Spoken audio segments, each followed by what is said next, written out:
We have got a lot to talk about. I'm going to break down the Reload Elite Series Opens, the Solo Victory Cup, but before any of that, it's time to respond to some of your hot takes about the new season. Let's get straight into it. So a friend of the channel, Frostbite, has submitted this take, stating that he's not a fan of the new map, and I can kind of appreciate why. I do agree that there simply aren't enough drops. We saw from the most recent Divisional Cup finals that it felt like everyone was contested, and whilst that does make for some entertaining set lobbies, it's not the most competitive. I also agree with his take that the drops can be sorted into a kind of hierarchy based on how much loot there is, based on the positioning. I do think that's a very fair take. What I will say is that there's a lot of time between now and the FNCS Grand Finals for the map to change, for the map to evolve, and overall I do still think there's a lot of positives. In terms of the way it looks, it's brilliant. I mean, the fact that we have a completely new map and it's not even the start of a new chapter is completely insane, so I am a big fan of it, and I definitely agree with Frostbite's take.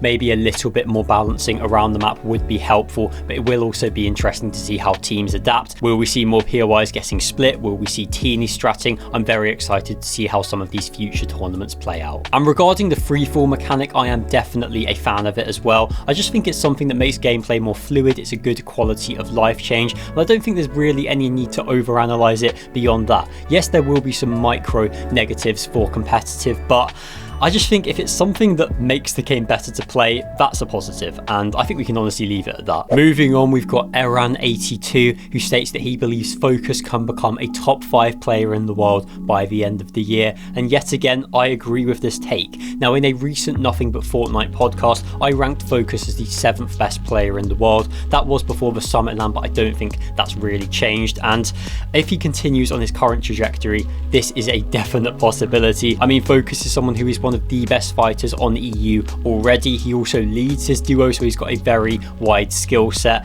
and the fact that he's on 60 ping right now and is still winning div cups, still looking great with Thomas, building up his chemistry, getting coached by Raz, playing right at the top of his game, there is absolutely no reason why Focus can't be a top 5 player in the world, and I do think he's on that pathway. And the only thing that could potentially trip him up is the fact that there's so many other good players right now as well, the likes of Sky and Scroll, Vico, Shark, Teeny, so it's definitely going to be tough, but I think Focus very much has what it takes. We've got Tox here, who states that he believes Ping and Hris could become a top 10 duo, and I do think it's a little bit early to call this one. We've only seen them play in one tournament, and yes, of course, they did come fourth. They 4-0'd Seti and Combeck off spawn. It was a very impressive performance. They won back-to-back matches in games 2 and 3 of that cup. Had they not struggled after that, it genuinely could have been an even higher placement. So I really liked what I saw from these guys, but the truth of the matter is they've not shown much over the past few months. Neither of them even qualified for the FNCS Grand Finals, let alone the Summit Land, so they haven't been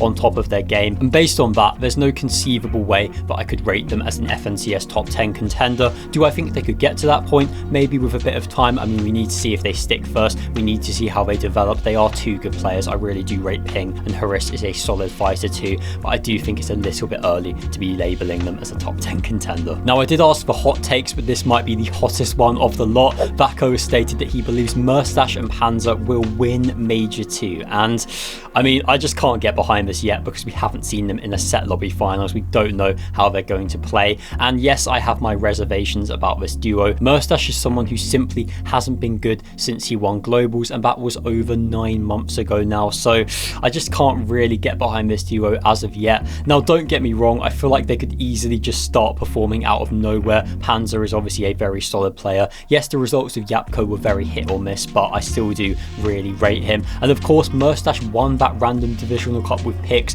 that ended up being a complete full storm because they didn't even qualify for FNCS heats the week after. But it's fair to say that Merstach can pull a performance out of thin air, and I wouldn't be surprised to see these guys doing well in a handful of Divisional Cups, but winning FNCS, I do think it is way too early to be calling something like that. Right now, there's no way I can back that. Now, on to another player that has struggled since winning Globals. Zuiji has a take about Queasy, stating that he believes he's figured out NA Central and will now dominate the region. And I do have a take on this. I think that NA Central is way more suited for Queasy's playstyle. Of course, he is a take height, don't die kind of player, and NA is a little bit more passive. It's a little bit more conditioned. They will allow players to play high, and I think in the opens rounds that will really benefit Queasy because that's where he's been struggling in EU. His whole thing over the past chapter has been that if he gets to finals, he believes he can do well, but he's just not reaching that point because he's struggling in the opens. If he's on a region where they allow him to play high consistently, then that problem will go away. Now look, I'm not necessarily sure he's going to dominate the region. It's a bit early to be talking about that. He of course came 9th in his first divisional cup with Scare, which is a very solid placement. He was talking about how he has now felt out the region, and I'm very excited to see if he can build on this, and I'm 100% confident he can get to an NA Central FNCS finals. And could he win? I mean, it's on the cards. If he has exactly the right tournament, then it could happen, but in my opinion, there's just too many good NA duos that are ahead of them for that to be a genuine possibility. I'd like to see a couple more solid divisional cup placements before I can genuinely put them on a tier with some of the best duos on the region. We've got Butchie with a take about Kingaling and Kraez, stating that they can top 5 the next LAN if they continue on their current trajectory, and I have to say I've been really impressed with what I've seen from them lately.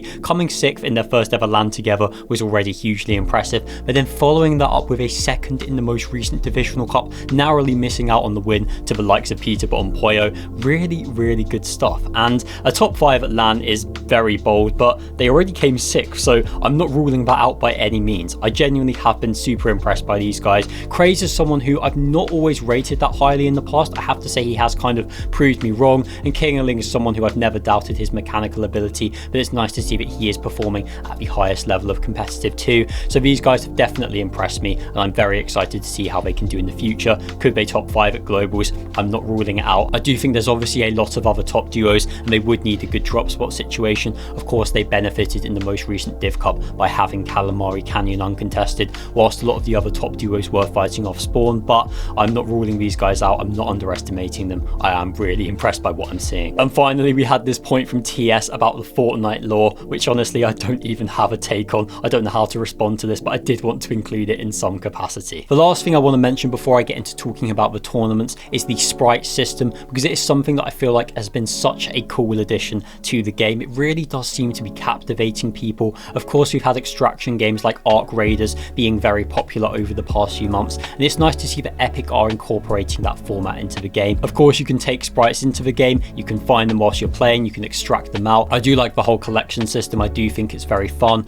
Rivalries have also been a great addition. I know neither of these things are particularly relevant to competitive, which is of course the main thing that I care about, but it's still very cool, and it's nice to see that Epic are making genuinely innovative changes. Now, we did have the Reload Elite Series opens yesterday. Of course, it is the top 2,000 duos that qualify through, which means that practically every good pro team will make it. So there's not a lot of trepidation in this round. If we have a look at the overall leaderboard, we can see that Kivski and Rick Nada finished at the top. Very impressive from them. A lot of underrated duos in this top 10 as well. We've got Adriat and Vegeta in 5th. Adriat was the player that played in a car park and qualified for FNCS Grand Finals, and then later got disqualified, which paved the way for Vika and Malabuka to qualify because they came 16th, and they ended up going on and winning the Summit LAN. A bunch of other big names, of course, the likes of Frosty and Bevies, Dan DePuzo and Werex, Sky and Scroll, but basically every big team is qualified. Just making it into the top 2k is all that matters at this stage. If we take a look at the day 1 leaderboard, we had Malayache and Hero in first,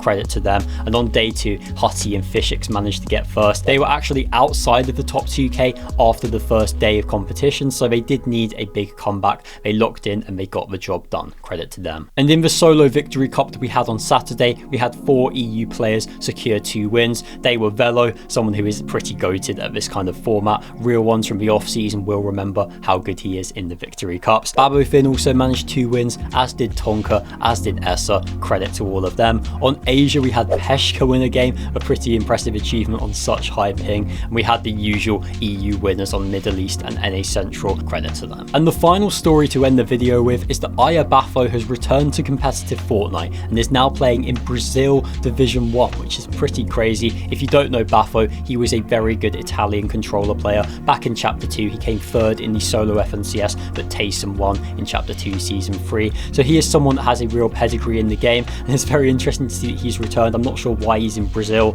of all places, but credit to him. A 7th in his first Div Cup back is very impressive, and I'm excited to see how he can do. If he makes globals, that would be pretty seismic. If you like this more laid back style of video, then please subscribe to the channel. Thank you very much for watching the video. See you in the next one.